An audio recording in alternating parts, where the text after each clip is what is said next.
मनोज जरांगे पाटील यांनी माझ्यावरती खोटे बलात्काराचे आरोप लावलेले आहेत आणि त्याचसोबत मनोज जरांगे पाटील हे मराठा समाजाची दिशाभूल करता आहेत असा आरोप जो आहे तो अजय महाराज बारसकर यांनी गेल्या काही दिवसांपूर्वी एका पत्रकार परिषदेत केलेला होता आणि त्यानंतर अजय महाराज बारसकर हे स्वतः गृहमंत्री असलेल्या देवेंद्र फडणवीस यांच्या घराच्या बाहेर त्यांनी आंदोलन सुद्धा केलेलं होतं। त्यांची मागणी ते एका मागणीकरता देवेंद्र फडणवीस यांची भेट घेण्याकरता गेलेले होते, परंतु पोलिसांनी त्यांची धरपकड केली। आता त्यानंतर थेट 2 दिवसानंतर पुन्हा एकदा अजय महाराज बारसकर हे याच प्रश्नांकरता आत्मक्लेश आंदोलन जे मंत्रालयाच्या शेजारी असलेल्या महात्मा गांधी यांच्या पुतळ्याच्या खालती करताना आत्मक्लेश आंदोलन करताना आपल्याला ते पाहायला मिळतात। त्यांच्याशी आपण बातचीत करणार आहोत। महाराज, हे आता आत्मक्लेश आंदोलन तुम्ही का करत आहात? तुमची मागणी काय? नाही, मुळात काय झालं, आपण आत्ता उल्लेख केला की मी सागर बंगल्यावर गेलतो 2 दिवस। मी जर त्यांचा माणूस असतो ना, मला त्रास दिला नसता। मला इतके चौकशी केल्या, बॉम्ब स्क्वॉड पथकाकडे न्या, कमिशनरकडे न्या, गुप्त वार्ताकडे न्या, सगळी चौकशी करून मला सोडलं त्यांनी आज। आणि मग मी विचार केला की माझ्यावर जो अन्याय झाला आहे, व्यक्तिगत 2 अन्याय झालेले आहेत, माझ्यावर जो अन्याय झाला, माझ्यावर विनाकारण बलात्काराचा आरोप या मनोज जरांगे यांनी केला आणि तोही सगळ्या नॅशनल न्यूजवर केला। ओएसिस फर्टिलिटीच्या तज्ञांनी IVF उपचार पद्धतीद्वारे 1 लाखांहून अधिक जोडप्यांना मातृत्व प्राप्तीचा आनंद दिला आहे। मोफत अपॉइंटमेंट बुक करण्यासाठी आजच संपर्क साधा। माझं कुटुंब, माझं जीवन उद्ध्वस्त झालेलं आहे आणि मग मी माझ्या कोणाकडे मागणी करणार? परमेश्वरा, मी काय केलं माझ्या आयुष्यामध्ये? मी खात्रीने सांगतो, मी खूप प्रामाणिकपणाने काम केलं। 1 रुपया कीर्तनाचा घेतलेला नाही, तळतळून सांगतो, माझ्या पोट तिडकीने सांगतो। आयुष्यभर लहान लहान लेकरं सांभाळले, मी गोरगरिबाच्या अनाथ लेकरं सांभाळले आणि माझ्यावर ही वेळ परमेश्वराने आणावी? माझं भांडणच देवासंग आहे। काय पाप केलं मी? ह्या जरांगेने माझ्यावर बलात्काराचा आरोप केला, काय पुरावा दिला? 1 नोटीस पाठवली, त्याच्यावर डिफॉर्मेशनची केस केली, एक शब्द बोलत नाही। आमच्या अंतःकरणातली तळतळ तुम्ही समजून घ्या। कुटुंब उद्ध्वस्त झालं, माझी जीवितहानी, वित्तहानी, माझ्या मागं सोशल मीडियाच्या इतके घाण बोलणं मी सामान्य माणूस सहन करू शकत नाही आणि म्हणून मी माझं भांडणच भगवंताकडे, देवाकडे। महात्मा गांधींना जसं रेल्वेच्या डब्यातून हाकलून टाकलं होतं, तसं मला ह्या जरांगेने मराठा समाजाच्या गाडीतून बाहेर काढण्याचा प्रयत्न केलेला आहे आणि मी तो कधी खपून घेणार नाही। मी देवापाशी भांडायला निघाता, नामच आहे आमचं, दुसरं काय नाही। जरांगे पाटील हे आरक्षणाच्या आडून राजकारण करतायत? अरे बिलकुल राजकारण आहे तर काय करतायत? मूळ मागणी काय आहे? मराठा समाजाचं कल्याण झालं पाहिजे, त्यांना आरक्षण मिळालं पाहिजे, ही मूळ मागणी होती। सगळं आम्हाला आरक्षण आहे ना हो।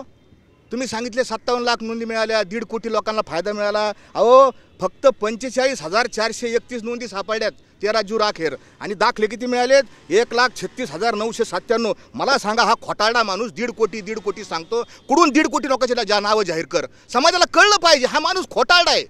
हा माणूस समाजाची गाडी खड्ड्यात नेऊन घालणार आहे। मला खड्ड्यात घातलं, हा समाजाला 100%। अरे काय चाललंय?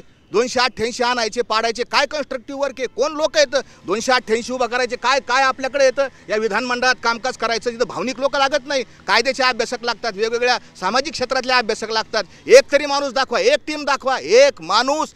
यांच्या जवळचे सगळे लोक गेले, जे जवळचे लोक गेलेत ना, त्यांना परत आणू शकत नाही आणि 288 जर निवडून गेले आणि हे जर भाजपने फोडून नेले, काय करणार? हा आमच्यासारख्याला सांभाळू शकत नाही, 20 लोकाला हा जरांगे सांभाळू शकत नाही, 288ला काय सांभाळणार? हा माणूस राजकारण करतो। माझं असं स्पष्ट म्हणणं आहे, कोणाच्या तरी फायद्यासाठी, म्हणजे सरळ दिसतंय, याला पाडा याला निवडून आणा म्हणजे काय? मनोज ते साबळे नावाचा कोणतरी तरुण होता, त्याला का पाठिंबा दिला नाही? माझा शत्रू येतो, त्याने मला खूप शिव्या दिल्या। मंगेश साबळे, मला दुःख नाही त्याचं, पण चांगला पोरे होता, का त्याला संसदेत पाठवला नाही? का पाठिंबा दिला नाही? कारण याच्या अंतःकरणामध्ये हा मोठा होईल, तो मोठा होईल, हा फार आम्ही जवळून पाहिले साहेब या माणसाला। हे बाकीचे लोक मोबाईल, फेसबुक आणि मला दुश्मन व्हिलन करून टाकलेलं आहे सगळं।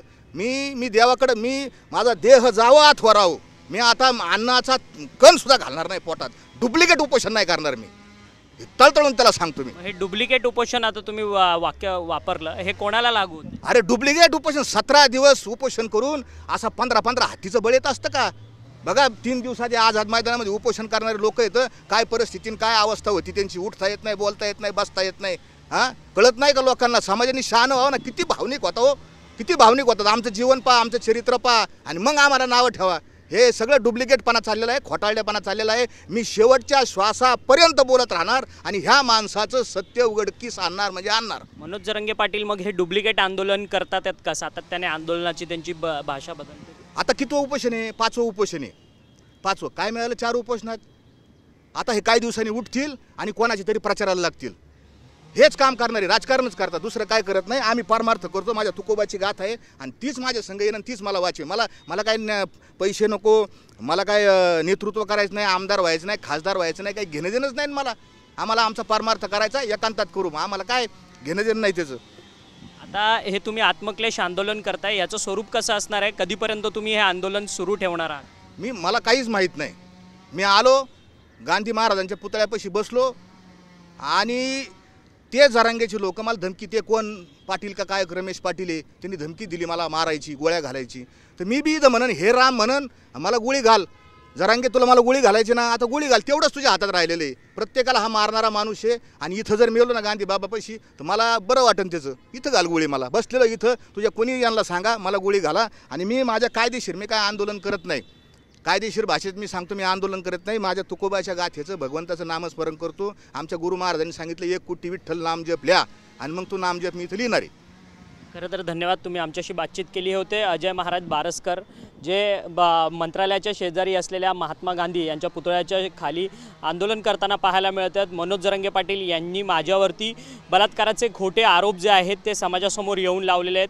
त्यामुळे त्याचं कुठेतरी हे चुकीचे आरोप मनोज जरांगे पाटील यांच्याकडनं लावण्यात आलेले आहेत आणि या सगळ्या संदर्भात मी त्यांना नोटीससुद्धा दिलेली आहे. माफी त्यांनी मागावी, अन्यथा त्यांच्यावरती मी अब्रूनुकसानीचा दावा देखील करणार आहेत. आणि त्याचसोबतच कुठेतरी खोटं आंदोलन मराठा समाजाला भडकवण्याचं आणि भरकटण्याचं आंदोलन जे आहे ते मनोज जरांगे पाटील करतात आहेत, असा थेट आरोप, हल्लाबोल जो आहे तो अजय महाराज बारसकर यांनी आपल्यासोबत बोलताना लावलेला आहे. आणि त्याचसोबतच हे माझं आंदोलन हे शेवटपर्यंत टिकून राहणार आहे आणि मी अन्नत्याग करणार आहे या सगळ्या आंदोलनामध्ये, असं त्यांचं म्हणणं आहे. व्हिडिओ जर्नलिस्ट रोशनसह अक्षय मंकणी, TV9 मराठी, मुंबई.